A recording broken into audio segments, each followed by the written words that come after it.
umunsi nkwizera nahamije yuko ntagishaka kwiyobora nduwawe mukiza ninde warondora imirimo yawe no kurira yahuje atubereye indirimbo ya buri munsi nukuri iyo mana ndayemera uruteranirizo rw'umusaraba wawe Yesu rwaringaniye n'umutima wawe mwami wanjye umubere wawe wakusanirijwemo ibyaha byanjye barawubamba umutima wanjye urambwira ngo you can't even love yourself to the level God loves you. Icyo kintu ni kinini. Sinshobora no kwikunda kukigera Imana inkundaho. Imana inkunda kukigera ntashobora kubitekereza. The same applies to all the people watching. Ukunda rw'Imana ibakunda no kuruta namwe ukuntu munikunda mwebwe. So give yourselves to God, mutange ubuzima bwanyu mu buhereza umwami. Niba ari n'umuntu utarakizwa, give your life to Jesus. He saves, kandi mu by'ukuri ntibikugira injiji, ntibikugira umuntu utasobanutse, ahubwo bikungura ubwenge kandi bikaguha ubuzima n'ubugingo nabwo.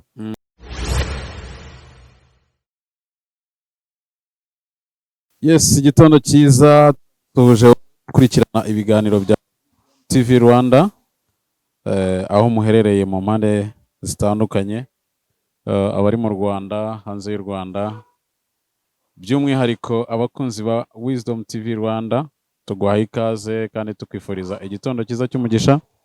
Twizere yuko abari mu kazi, abari mu bikorwa byabo bitandukanye, barimo guhaha bakaronka, nicyo twifuriza buri muntu wese udukurikiye uyu munsi wa none. Abameze neza n'abatameze neza, twese dufatanyirize hamwe gushima Imana kubw'imirimo myiza yakoze, kandi n'abatameze neza kubw'umugambi w'Imana bigomba kugenda neza. Duherereye kuri Great Apartment i Remera, n'abafatanyabikorwa bacu niho dukorera ibiganiro byacu umunsi ku wundi. Fred Images tugukorera amafoto meza, dukora mu birori byinshi bitandukanye, ubukwe, ama showers, amapate, event iyo ari yo yose, tubasha kugukorera coverage package y'ibyo bintu byose waba ukeneye. Kwifotoza ni rimwe, udafite ifoto y'urwibutso nta kintu ubitse mu buzima bwawe. Uyu munsi rero turi kumwe n'umutumirwa wacu Bidandi. Meze bite? Ni sawa, meze neza. Arashize iminsi myinshi.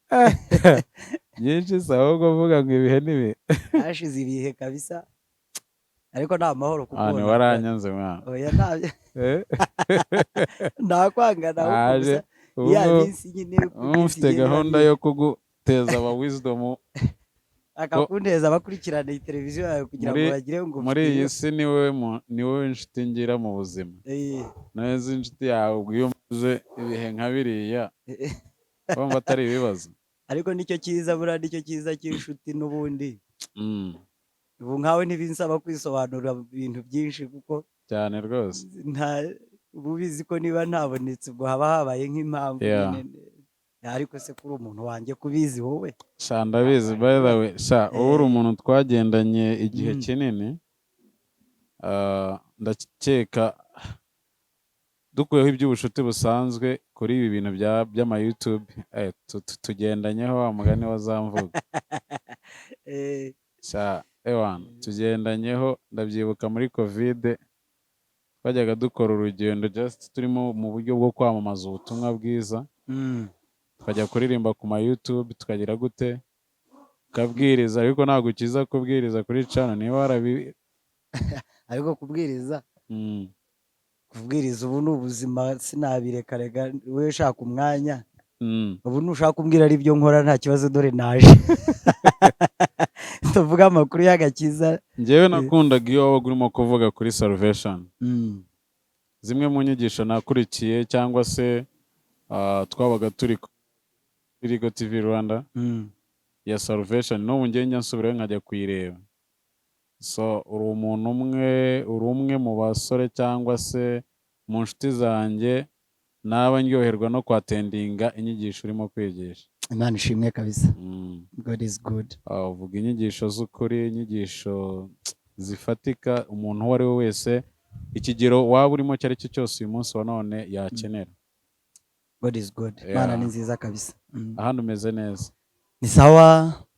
Usibye nyine iyo minsi yari inyizeho ariko nayo ntiyari mibi. Practice zakubanye practice.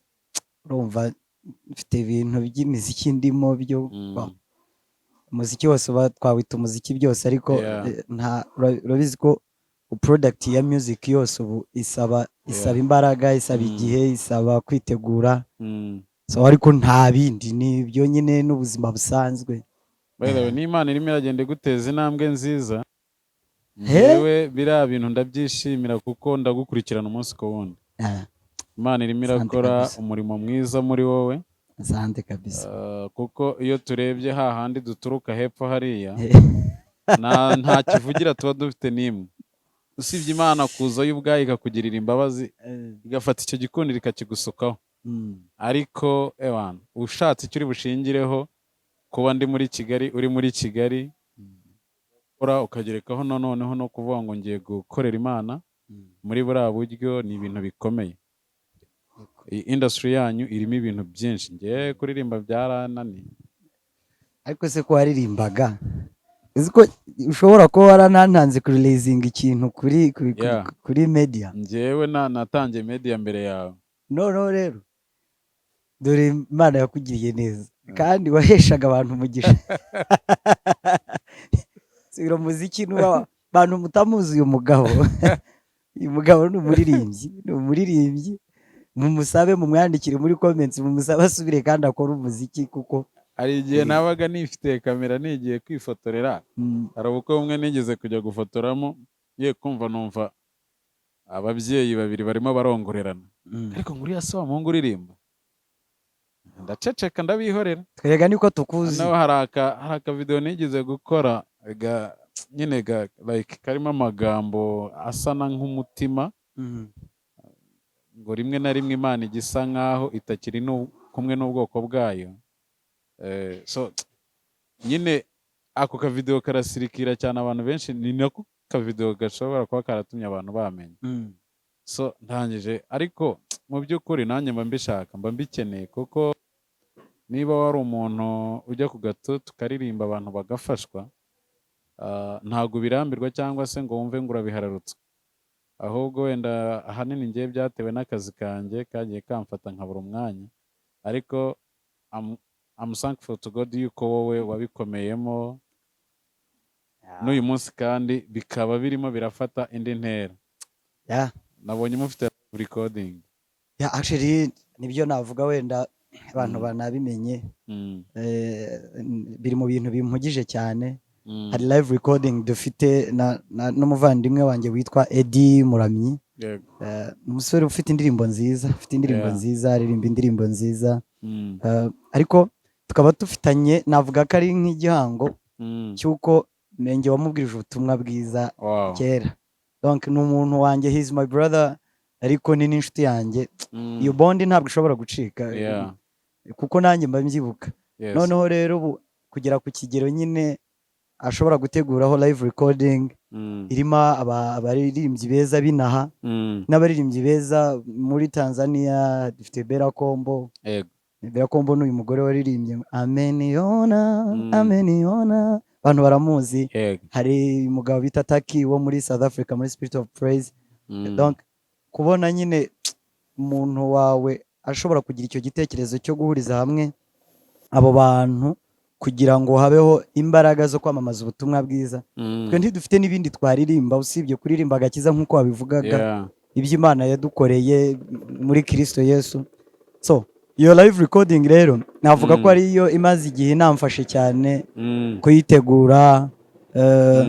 So iri kuri 12 no kuri 13 z'ukwa 12 13 z'ukwa 12. Navuga ko imyiteguro imeze neza, nibyo birimo kudufata iminsi.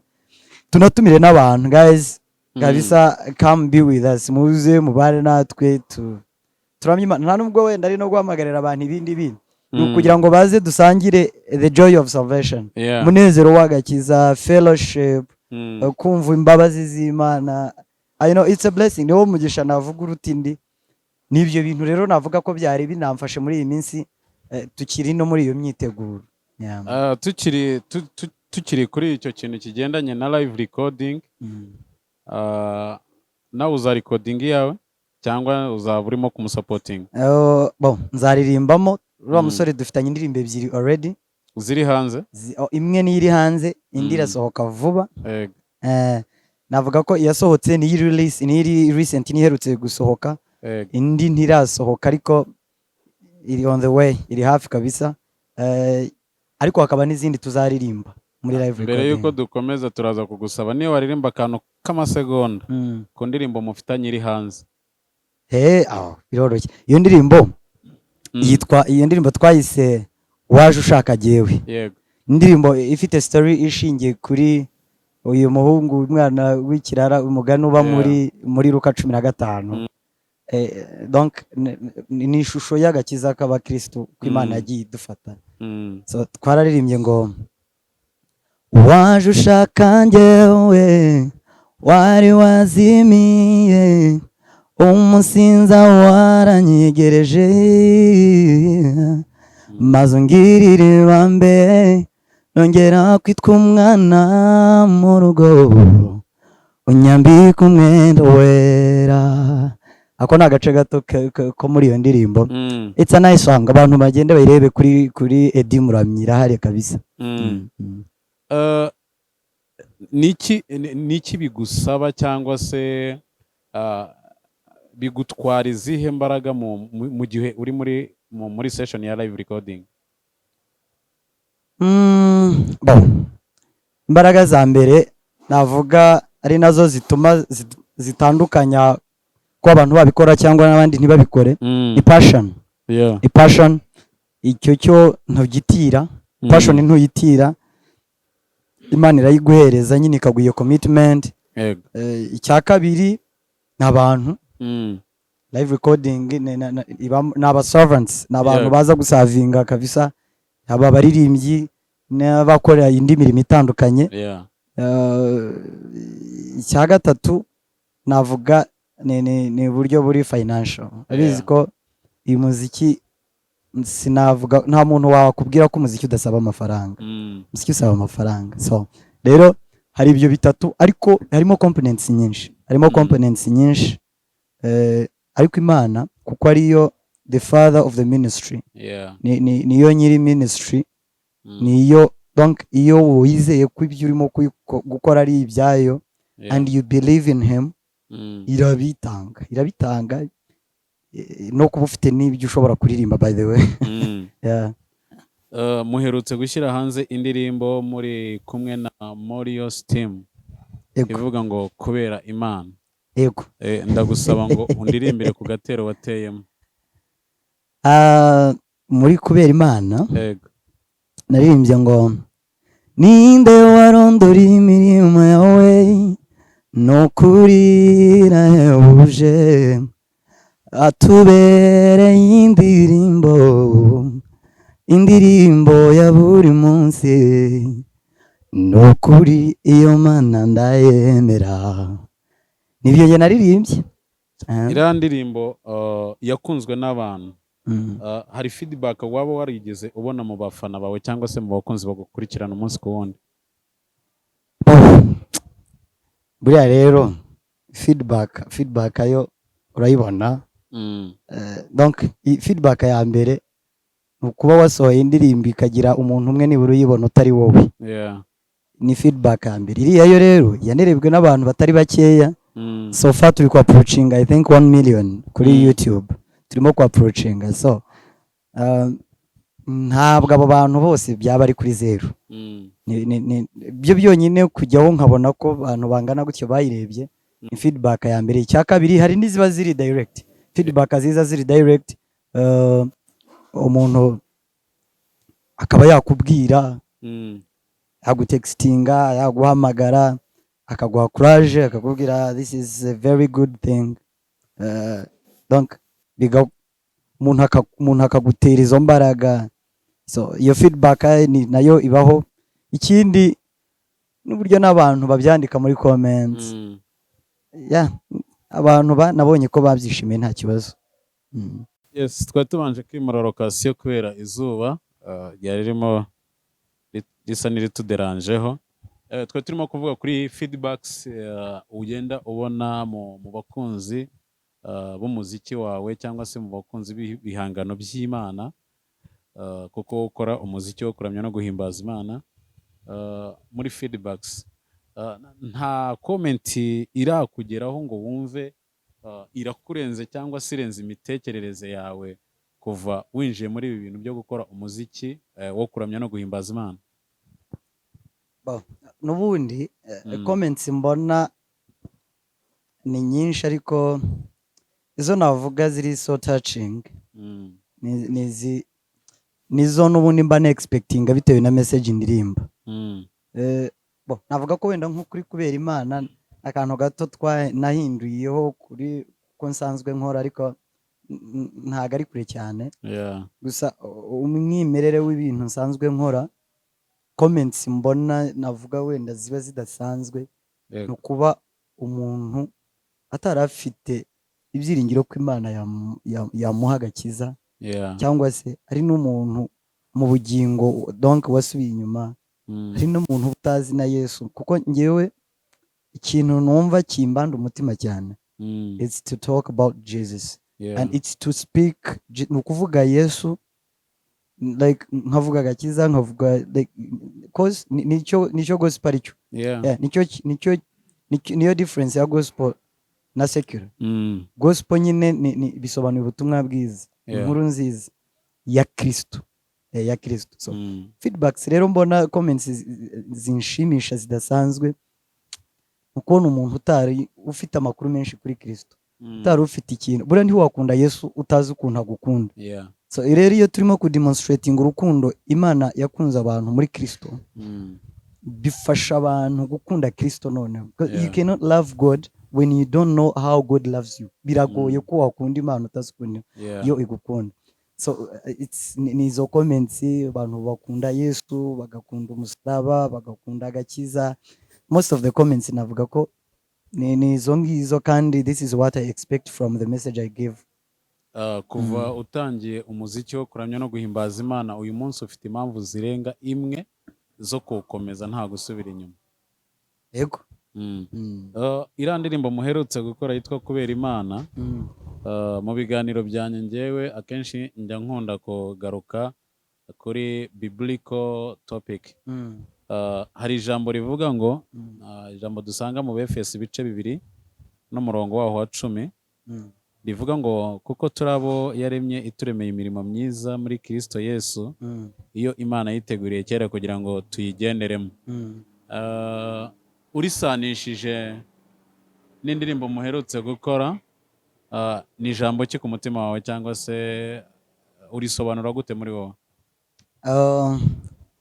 Reka mbisanishe kuko ari kumbajije indirimbo yo twaririmbye iyo yagaragazaga ibintu Imana ikora ukuntu every step we make progress yose dushobora gukora ko yose ari ukubera nyine Imana abe nagakiza everything around us ko progress yose twakora it's just because of God. So icyanditswe rero umbwiye cy'Abefeso ibice 2 ku murongo wa 10 turabo yaremye ituremeye imirimo myiza muri Kristo Yesu yiteguriye kera kugira ngo tuyigenderemo. Icyo navuga ko kirenze environment ni kinini ariko nanone ntibitandukanye cyane. Turabo yaremye ituremeye imirimo myiza aho ngaho bivuze ko nta gushobora kugira nta kintu gishyashya ukora like you don't have nta kintu gishyashya uhimba cyiza ntago nimperaho wenda abantu biri bubagore kubyumva ariko icyo nshaka gusobanura nuko Imana yateguye ibintu byiza muri Kristo Yesu. One, why kubera iki muri Kristo? Kuvuga ko mbere ya progress yose you need to be in Christ. Ugomba kuba uri muri Kristo Yesu. So iyo rero ni ukuvuga ko that's how we get saved. Ko niko dukizwa. Noneho iyo dukijijwe ikintu kidutegereje ni iki? Imana yiteguriye kera muri Kristo imirimo myiza tugomba kugenderamo. Niyo mpamvu ntago imirimo myiza wayitandukanya n'abakristo, kuko abakristo bafatanye n'imirimo myiza kuko biri muri Kristo Yesu. So, navuga in short aho nabihuriza nuko even these things around us nibyo bintu byiza twakora, having the best fruits n'imbuto nziza twakwera byose it's because of God's love yaduhereye muri Kristo Yesu. Numva ari uko junction nayikora, ariko it's beyond that, biraruta ibyo, ni byinshi. Salvation ni iki kuri wowe? Agakiza, salvation baje ikibazo cyiza wa salvation buriya mu Kinyarwanda babivuga neza. Iyo ufite agakiza donc iyo wari umunyabyaha ukaba umukristo ntibavuga ko wakijijwe, no kuvuga ko niba ubyumva neza harimo igikorwa kirimo gukorerwa umuntu. Donc gukizwa ni reka tubite tubizana mu buzima busanzwe. Gukizwa iyo ugiye kwa muganga nk'umuganga akakuvura akagukiza then urakijijwe, sibyo? Abwo abagukijije nyine urakijijwe. Iyo waruguye nko mu donc wagaze nko ku manga y'amazi unyereye ugiye nko kugwamo umuntu akagufata aragukijije, ubwo ubukijijwe. Tuvuge inzira mutsigu uhiririye nko mu nzu igashya, donc inzu igashya uri mu nzu from nowhere umuntu akaza wenda afite kizimyamwoto, polisi cyangwa any other authorities abandi wenda bafite ibyo bintu mu nshingano, cyangwa n'undi mugira neza akaza akagutabara from nowhere akagukiza gushya. Abagukijije no kuvuga ko ukijijwe. So agakiza rero ni uburyo nuko umuntu akizwa, ariko agakizwa n'Imana. Ariko agakizwa iki? Harimo no kuvuga nituvuga agakiza, it's a gift of God, ni impano y'Imana itanga, ariyo ituma umuntu abarwa ko ari umukiranutsi muri Kristo Yesu akaba atakibarwa nk'umunyabyaha. Kuvuga ko Imana ibimukijije ibyaha, ibimukijije icyaha, imukijije n'urupfu n'ingaruka z'ibindi byose by'ibyaha, ahubwo ikamuha ubugingo buhoraho muri Kristo Yesu. Icyo gituma se ntuzi ko Paul yandikiye Abaroma muri 6:23 gutyo kababwira ngo ibihembo by'ibyaha n'urupfu, ariko impano y'Imana ni ubugingo buhoraho muri Kristo Yesu. No kuvuga ko rero salvation ni ukuntu Imana iha umuntu impano yo kumukiza icyaha cyamutandukanyije n'Imana n'imbaraga zabyo, ari rwo rupfu n'ibindi byose, ikagukiza nyine ukabarwa nk'umukiranutsi ntubarwe nk'umunye. That is salvation. Ako agakiza nyine twanabihindura cyane. Nuko nyine niko bimeze, undi wahimba ibindi ubwo yaba bihimbye nyine. Muri bimwe cyangwa se mu byaduhesha agakiza harimo kubambwa k'umubiri wa Kristo. Erega si muri bimwe, nicyo cyonyine. Wanditse indirimbo yitwa Barawubamba. Yego. Inspiration wikuye? Inspiration ya iriya ndirimbo nanditse bita Barawubamba. Impamvu mbikubajije utarakomeza, uri umuntu nzi ntago ngiye nkwita ngo umuririmbyi, ahubwo mvuga umuntu ugeza kure ubutumwa bwa Kristo. Not only kuririmba ndetse no kubwiriza ijambo ry'Imana. So uri umuntu nzi neza nakeneraho inyigisho za salvation, ni nayo mpamvu nanayikubajeho. Kandi salvation n'ubundi harimo ya inspiration y'iriya ndirimbo. Niyo mpamvu nari nkubaje ngo iyo inspiration we wayikuye yo kugira ngo wandike indirimbo ivuga ko ku bubabare bwa Kristo nk'ibyo. Ya ndirimbo rero ngewe icyo nakoze ni nko gufata amagambo nkayaha melody, ariko ubundi nta kintu gishyashya kirimo. Biriya bintu naririmbye byanditse nko mu bice 3 bya Bibiliya. urabanza ukaririmbe kugira ngo abantu babanze bumve okay aho ni sawa mm, kandirimbe nta kundi aririmbye ngo uruteranirizo rw'umusaraba wawe Yesu rwaringaniye n'umutima wawe mwami wanjye umubere wawe wakusanirijwemo ibyaha byanjye barawubamba ugakomeza barawubamba n'ibindi biza warumbajije ahantu inspiration yavuye navuga ko ari nk'amagambo makeya nahinduriye nk'inyito ariko afite the same meaning. Wenda nk'icyo navuga iyo usomye a book of Isaiah 53 usomye igitabo cya Yesaya ibice 53 ariko Yesaya yavuze Yesu ataranaza inkunda Yesaya yavuze Yesu ataraza atangira avuga ko ngo yari ameze ngo nk'ishami ryumburira mu butaka ngo nk'igishyitsi ngo asa nkaho nta kiza cyo kumudukundisha ngo ameze nk'umunyamibabaro wamenyereye intimba ngo none ngo twe tukabona ko nta kiza afite cyo kumudukundisha. Like hari version y'icyongereza nasomye ivuga ngo he looked like had nothing majestic that can make us love him. Ngo yagaragaraga nk'umuntu udafite n'ikintu na kimwe cyatuma tumukunda ngo ariko mu by'ukuri akoze kuntumira reka byubwirize tuganire ijambo ry'Imana numva nishimye ariko mu by'ukuri Bibiliya ihita ivuga hepfo ngo nyamara ngo intimba zacu nizo yishizeho imibabaro yacu niyo yikoreye. Donc ibaze harimo reflection noneho aka kantu nawe ukumve neza n'abantu babyumve mwibaze ukuntu ububi bw'umuntu bwanganaga ku buryo umuntu ububi bwe yabubonye kuri Kristo kuko Kristo yishyizeho ububi bw'umuntu nicyo Bibiliya ivugaho muri Yesaya bivuga ko we yishyizeho intimba zacu nyine n'imibabaro n'ibyaha donc yabyishyizeho intimba n'imibabaro bituma n'umuntu wabonye Kristo abona ko atari mwiza kandi Kristo ari mwiza ahubwo yambaye donc ya reflectinze yambaye ishusho y'umuntu urimo kumureba. Biratangaje reka ngo urugero frere tuvuge ukuntu usa nje nsa nkawe wambona ukakivuga ngo ariko genda Bidandi uri mubi kandi urimo kureba donc ni nko kwireba nicyo isi yakoze itazi icyayibayeho yabonaga Kristo yambaye ububi bw'umuntu none umuntu n'ubundi uwo ububi bwe Kristo afite nawe yabubona kuri Kristo akabona ko ari bubi kabisa.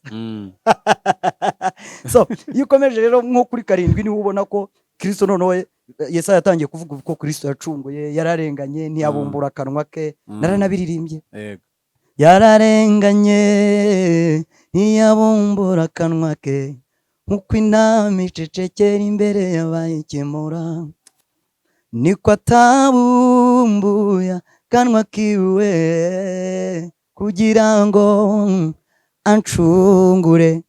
So nukuvuga rero bwa bubi bw'umuntu nibwo Kristo yafashe. Navuga ko reka wenda ne kujya kuri icyo kibazo urumbaje inspiration niyo Yesaya 53 kumanuka ariko kaza na Petero biranditse muri Petero Petero wa mbere 2:24 gukomeza nibi twavugaga byagakiza byose navuga ko niyo inspiration nuko akantu gato nakongeramo addition urumva ko iyo ntangira mvuga ngo uruteranirizo ndabyibuka it was byari ku itariki 30 z'ukwa 12 ngira ngo was it 2023 niba atari 2022 ndabyibuka byari nka saa 12 ndyamye kwa kundi uburyamye kurira ubwawe none urumva akenshi umuntu arota ibintu bimuri mu mutwe ibintu avuga bintabamo nari maze gusoma Bibiliya ndyamaho nari ndyamyeho na kare noneho nkiryama like Christ came in my dream anza mu nzozi none nkajya mbona ngo bashaka kugira ngo urabona iriya joint ya biriya biti bibiri igitambitse n'igihagaze by'umusaraba nabona ngo nk'abantu bashaka kumubamba ariko bashaka ngo umutima uhure neza naho biriya biti bibiri bihurira. Noneho nkabona birimo nk'ubugome bwinshi, kuki bashaka ko umusumari unyuramo no kugahura n'uruteranizo rw'umusaraba n'umutima n'ibindi byinshi. Noneho aho numva nk'ikintu kimbwira ko impamvu birimo kuzamo umutima navuga ni nka expression. Umutima ku isi bisobanura, niyo umuntu akwandikiye nk'aka message akashyiraho nk'umutima, it's kind of love, like love demonstration cyane rwose. So ntekera abantu baba babyumva. So none hajemo ukuringaniza umutima n'uruteranizo rw'umusaraba. Umutima unsobanurira ko, niko nahise ngira ubusobanuro uvuga ko igituma mbona ko bashaka kuringaniza umutima we naho ibyo biti bibiri bihurira ngo hanyure mu musumari umwe, ari ikimenyetso ko umusaraba atari igiti nk'igiti, ahubwo it's the expression of God's love to his people. Niyo mpamvu barimo gushaka gukubita mu mutima, ni ukugaragaza ko he's just dying because he loves. Donc he's dying because he loves. Ni ibyo. Uri umuntu ukora ibintu like biri unique, bitasakuje, bitagiye ahantu hatandukanye, nyine ufite umwihariko wawe. Ni ubuhe buryo ukoresha kugira ngo ibintu byawe ubikore muri ubwo buryo kandi n'ubundi still bikomeze byivugire? Icyo kibazo ngifitiye igisubizo, ntavuga ko wenda cyuzuye kuko nanjye simbizi. Gusa igisubizo kiri cyo nuko this is who I am. Niwe ndiwe muri Kristo Yesu. Kandi ntacyo nkorera kugira ngo abantu banshime cyane. Abantu babikunze ni imbaraga. Abantu babivuze bakavuga wow, this is amazing, this is good, this is so saving. Abantu babivuze ni imbaraga. Nta muntu udakunda kumva backup y'urukundo rw'abantu. It's always good. Ariko Fred, I'm telling you the truth. Ubutumwa bwiza bufite imbaraga zidasanzwe ku kigero cy'uko warumbajije impamvu biba bituje ukuntu. Bufite imbaraga ku kigero cy'uko ubwabyo nanjye ubwanjye mbisoma cyangwa nkabyumva byampesha umugisha. So rero ibaze nyine uririmba ibintu by'agakiza ukajya no kubirwanira. It doesn't make sense. Numva ko it doesn't make sense. Kandi ikindi si byanjye, si njyewe sindiho. It's not me like me. Niyo numvise ngiye kwiberaho njyewe, I repent. Numva ko I'm missing a point. I should not exist like exist nkanjye, ahubwo Kristo agomba kuba ari we navuga utwaye. Ni nayo kintu cya buri munsi kugira ngo Kristo ari ugaragara. Impamvu nari nkubajije icyo kibazo, nk'umusore ukora umwuga wo kuramya no guhimbaza Imana, deja ukoresha social media, uba mu mbuga zitandukanye, ufite fame, kandi buriya umuntu ukurikirwa n'abantu benshi bitewe n'ibikorwa akora, akenshi abona ibimugora, ibimugerageza. Ni gute ubasha guhuza iyo connection y'abantu bagukunda, tutitaye uko bangana ariko byanga bikunda ni benshi, sibyo? Kuko ndabizi hari igihe urukundo rurenga rukazana ibyarwo. So iyo connection ubasha gute kuyihuza kugira ngo bitagukura mu murongo n'ubundi we wiyemeje cyangwa urimo? Rero brother, uziko ahubwo umugisha mfite nuko urwo rukundo ahantu ndubona mu bantu ntirumbera ikigeragezo. Donc rukundo abantu bashobora kunkunda, nyine abana b'Imana, abantu baba bagomba no gukundana cyane. Wenda n'abakunda n'indirimbo, hari n'uwanakwikundira bisanzwe, abantu bakakwikundira nkuko nawe ufite abantu wikundira. That's normal. Mu by'ukuri sindabona urukundo rwambereye ikigeragezo. Nakwigerageza ubwo bwanjye ku giti cyanjye nagize ibibazo, ariko love has never been a temptation to me. Ahubwo love is always a lesson to me that always reflects buri gihe binzanira kureba uburyo Imana itangaje, kuko Bibiliya igaragaza ukuntu umuntu yari mubi adakwiriye no kuba hari ngo habe n'uwari no kumukunda n'ikintu na kimwe, and you see people loving you. Ahubwo to me it takes me deep, it takes me somewhere, it takes me on my knees kugira ngo mpore ndi thankful. I thank people bose with that heart of love.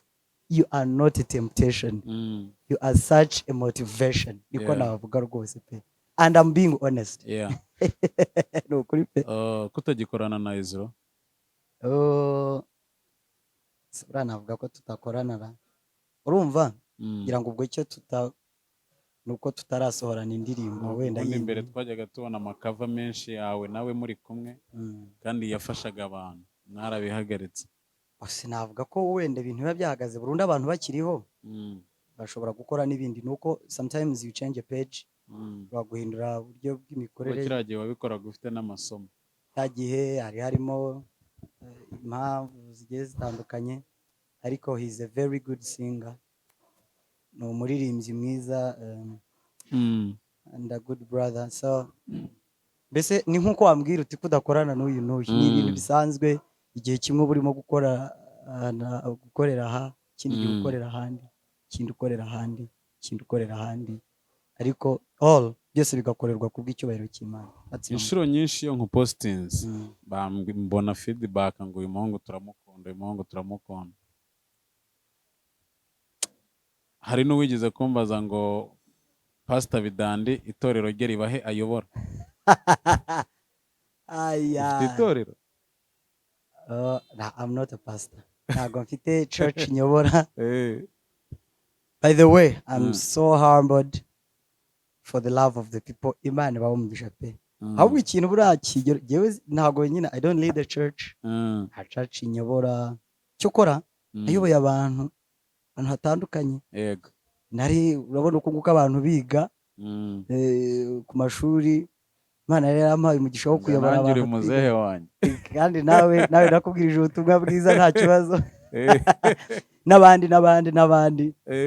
So mu by'ukuri nta church nyobora, ndi umukristo mu itorero nk'abandi. Ujya utekereza kuzagira itorero ubera umushumba? Ibyo bintu sinabyihamagarira. Yego. Imana yabishimye, who am I to deny? Kubera ko ufite uwo muhamagaro, uri umuntu ufite uwo muhamagaro n'ubundi, kandi usanzwe nawe ukora, ariko ukawukora nk'umuvugabutumwa. Nubwo ari umuhamagaro ukugezeho bikaba ngombwa ko ari ukugeraho, wawemera? Ahubwo se n'iki Imana yansaba singikore? Iyo naringize umugisha Imana ikagira iki nsaba nkamenya ko ishaka ko ari cyo nkora. No kuvuga ko ibibona ko ntabikora ubwo, kuko ikintu kiba kirimo ari ikintu Imana yadukoreye, nuko twe nayo ntituri babiri, twe nayo turi umwe. So desire yayo iki twifuzaho ni na Kikunda, nta nubwo ari natwe tugikora, niyo idukoresha. Ntago nyine hakiriho ngo mbe ndi nko hakurya hariya n'Imana iri hakurya hariya ngo tugire aho duhurira. He in me and I in him, ngewe muri yo nayo muri ngewe. Icyo yifuje rero ni nkuko ubwo navuga ngo iki, icyo yifuje ni cyiza kuruta ibindi bintu byose nakuyifuriza. Amasaha yawe menshi uyamara ukora iki? Amasaha yanjye nyamara nkora ibintu bitandukanye, ntabwo buri gihe nkora ibintu bimwe, ariko ibyo navuga bitavaho ni umwanya wo gusoma ijambo ry'Imana. Umwanya wo gusoma ijambo ry'Imana. Ubwo ni cya gihe utari mu kazi? Igihe ntari mu kazi, ibisanzwe nyine ni akazi gasanzwe, ariko ibyo akazi karanahinduka, ushobora no kuba utanagafite, ariko ikidahinduka ni umwanya wo gusoma, umwanya wo gusenga. Ndi n'umuririmbyi, usanga kuririmba nabyo umwanya biwufite cyane. Ikindi ariko I love people, nkunda kuba ndi kumwe n'abantu. So ibyo bintu byose bimfata umwanya, ubwo ibyo ntibirimo imikorere yindi, kuko ibindi byose bishobora guhinduka. Those are permanent things that do not change, n'ibintu bidahinduka ibyo ngibyo. Usibye ko kuba uri mu mwanya w'ibikorwa byo mu nzu y'Imana, ni ibihe bindi bikorwa byo mu bisanzwe bw'ubuzima bwa buri munsi ukunda kuba urimo? Like ushobora kuba ukunda football, ukunda iki, ibyo bikorwa nk'ibi. Ngewe rero sizi umupira cyangwa n'ibindi ku bigendanye n'ibyo warumbajije bigendanye n'ibyo umuntu yaba wenda abamo bitandukanye. Ubwo ibindi bintu bisanzwe atari akazi nyine ko gukora, kumva ndi umuntu mukuru ugomba gukora nkabaho, ndi n'umusore ugeze iminsi yo gukora nyine ufite imbaraga zo gukora, ni igihe cyiza cyo kuzikoresha. Ubwo nyuma y'ibyo wenda hajemo ukuyeho akazi hakazamo leisure zisanzwe nk'uko wabimbazaga, sinzi gukina umupira pe, haba cyo ukora buriya ndawureba cyangwa ureba rwose. Ikindi sindeba muvi cyane pe, biragora kumva akanya nyine kaba ari gakeya. Umupira nawo no kuwureba ntabwo navuga ko ari ikintu kintwara imbaraga zidasanzwe. Igihe nyine ari umwanya wo kuruhuka, umupira uhari, I can go and watch. Gusa wenda ikindi nkunda kurebera mu rugo nyine kubera ahubwo barantangaje gusanga uzi amakuru ya maniyu n'umukinnyi wese wayiciyemo. urumva hari n'amazina ujya umbwira agiye nkayoberwa ahubwo man, urumva social media nicyo kintu navuga kizazanye. Aho abantu bakura amakuru harasa. So kandi ndi umuntu usoma, usibye no gusoma na Bibiliya, I read, ndasoma ibintu. Baduhaye n'undi mutoza. Numva ibintu by'imipira ntabwo rwose urumva, ariko icyo navuga ni uko muri makeya umuntu arasoma, nsoma inkuru zitandukanye, politics, ibintu biri hirya no hino, urabibona nyine, the environment all around. Hakazamo rero n'izo entertainment, urumva ntiwakwicara utazi aho ku isi izenguruka. Niho rero n'amakuru y'ibyo bindi bizira, niwe mupira na entertainment zisanzwe, ibintu bibera muri iyi si nyine. Nkumbuye kukubona ubwereza. Let's plan. Nta giterane duteganyirije se? By the way, ngira abantu dukorana umurimo w'Imana batandukanye, ariko a part of them harimo abantu tumaze over that is since 2010, so now bigiye kuba almost 15 years. Urabona bazi nawe ubamo umuryango witwa Barerwa. So navuga ko ariho nagiye ngira umwanya munini wo kuganiriza abantu ijambo ry'Imana no gutegura ibiterane tukaganiriza abantu ijambo ry'Imana. Nanabasuhuze abana bacu babarerwa everywhere you are guys, you know how much I love you guys. Let love drive us all. Aho muri hose murabizi. So warumbajije niba hari any plans. Turimo kureba ko turakora uburyo bushoboka kugira ngo turebe, kuko n'iki Imana duhamagarira abantu b'urubyiruko bangana kuriya, wenda nubwo harimo n'abakuze benshi, ariko ni byiza ko habaho ubwo buryo bwo guhura abantu bakaganira ijambo ry'Imana. Turabitegura, ntekereza ko ubwo wenda simfite umunsi n'itariki neza, ariko towards the end of the year, bigana mu mpera z'umwaka, we plan to have a gathering, tugasangira ubutumwa bwiza. Uteganya kuduha indirimbo nshya ryari? Hari indirimbo mfite zirimo gukorwa, ariko ubu cyane cyane kubera ko navuga ko umwanya ufitwe n'iyi live recording turimo gukora, ndatekereza ko after the live recording then I will be ready, nzaba ndi tayari kurekura indirimbo kandi nziza pe. Indirimbo nziza ndazifite, ziri muri studio zirimo gukorwa. Imana ikomeza kuduha umugisha, ibisabwa byose bikaboneka. Why not? Igihe icyo ari cyo cyose indirimbo zasohoka. Nta korabo uteganya muri iyi minsi atari indirimbo yawe ku giti cyawe wenyine? zirahari nubwo I feel like not mentioning, ariko zirahari. Njyewe mbabazwa n'abahanzi ahubwo batakwegera ngo mukorane. Uri umunyamwuka, uzi kuririmba. By the way, God has blessed you. Imana yaguhaye umugisha ukomeye. That is good. Imana yaguhaye umugisha ukomeye. Buriya akenshi biragora gusanga umuntu ari umuririmbyi ariko kandi ari deep no mu ijambo ry'Imana. So wowe Imana rero yaguhaye iyo migabane uko ari ibiri. Kuba ukunda ijambo ry'Imana, unaryigisha, kuko ntabwo wigisha ikintu utasobanukiwe, nyuma yo kugisobanukirwa ukagikunda uranacyegesha. So Imana yaguhaye uwo mugisha ubutumwa muri izo ndirimbo. Hari abantu badakijijwe ariko bakunda indirimbo za gospel. So iyo uririmbye rero uba umubwirije kabiri. Akunze umuziki wawe, we arumva ko ari umuziki, just he or she is enjoying that music. Ariko uko I repeating arumva ya makuru meza ari muri ya ndirimbo.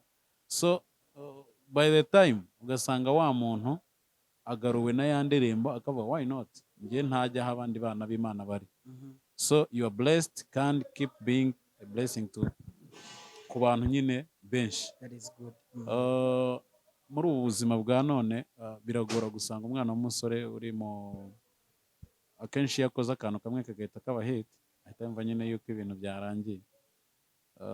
Nicyo kirangije abantu bamwe na bamwe. So wowe rero kuba ubasha kumaintaininga ibyo ngibyo ni umugisha ku Mana. Mbere yuko tugana ku musozo kugira ngo tukureke nawe ujye muri activite zawe, ndifuza yuko wagira ijambo rimwe ubwira abantu bakurikira Wisdom TV Rwanda. Iryo jambo riraherekezwa n'indirimbo ukunda mu buzima bwawe, ukunda kandi tunabararikire gukurikirana channel yawe ya Bidandi. Hariho indirimbo nziza cyane, hariho iriya barawubamba. Hari indirimbo zingahe? So far amaze kujyaho 3. Ariko there are more to come. Hari nyinshi zigiye kujyaho. Hariho barawubamba, hariho amahoro ahenze, hakabaho n'indi yitwa Sinjuriho. Iyo nge niyo nkunda. Nigize no gufata kari code gasanzwe ndimo kwireba kuri YouTube ndagaposting. Ntabwo nakwibagirwa rero ijoro rya mbere, ijoro ntazi, nari nicaye ndi mu kazi saa 8 z'ijoro, ndirimbo ndayenjoyinga, numva mba impress yo kuvuga ngo reka mfata ka video just kuko ntuza bisanzwe. That is good. So tuguhaye umwanya muri iryo jambo rimwe riherekezwa n'iyo ndirimbo. Mbere na mbere kambanze ngushimire. Fred is my brother. I know. Turabavandimwe. Ntabwo ari ibyaha kuri kamera gusa ariko turabavandimwe and yaze go kuva imyaka ishize rwose. Cya kabiri ndashimira abantu bahisemo kugukurikira. Yego. Iyo bagukurikirana donc ni ishema nanjye kuri ngewe. Rwose abantu bakurikirana Wisdom TV, God bless you. Nukuri bahesha umugisha. Ejo nabonye sub zigera muri 60. Wow. Mu masaha 2 yonyine nayo rwose Fred mu subscribing kuri channel yiwe. Yaba ngiye byo tuganiriye nibi ariko nibindi byinshi. Muhagarane nawe nyine mu mutezi imbere, nta kibazo, ni ibintu bizima. Nanjye bwazajya mpamagara nze tuganire n'abandi.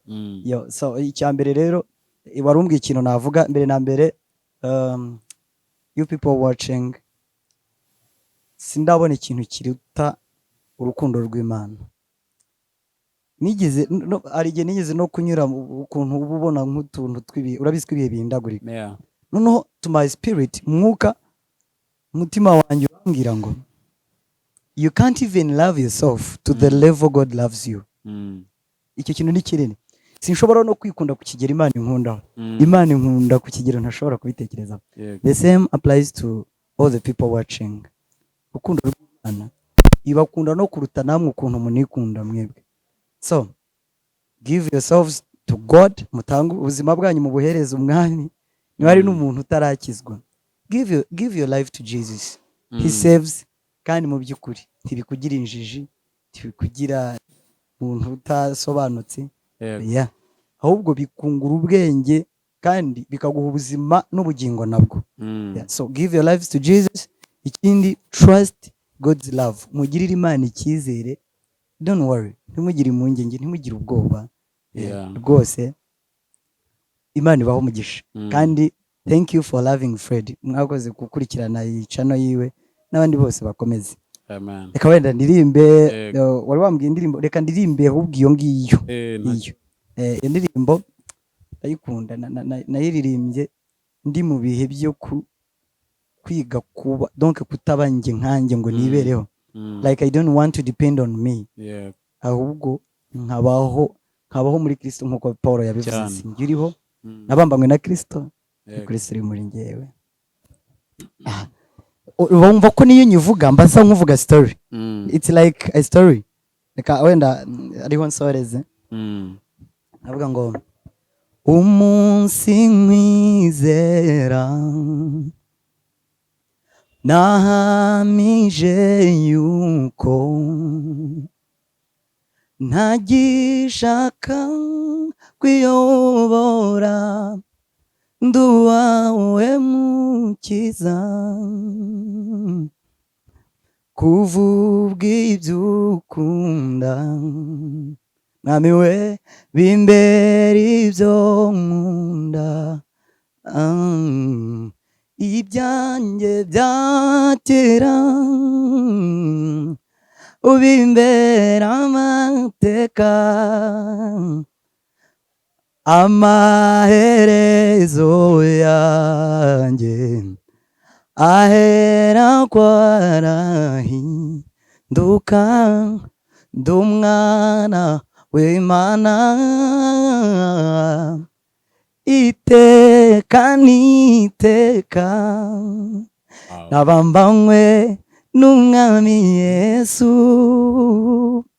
sinjye wari muri njyewe. Navuga ko ari niyo and the more.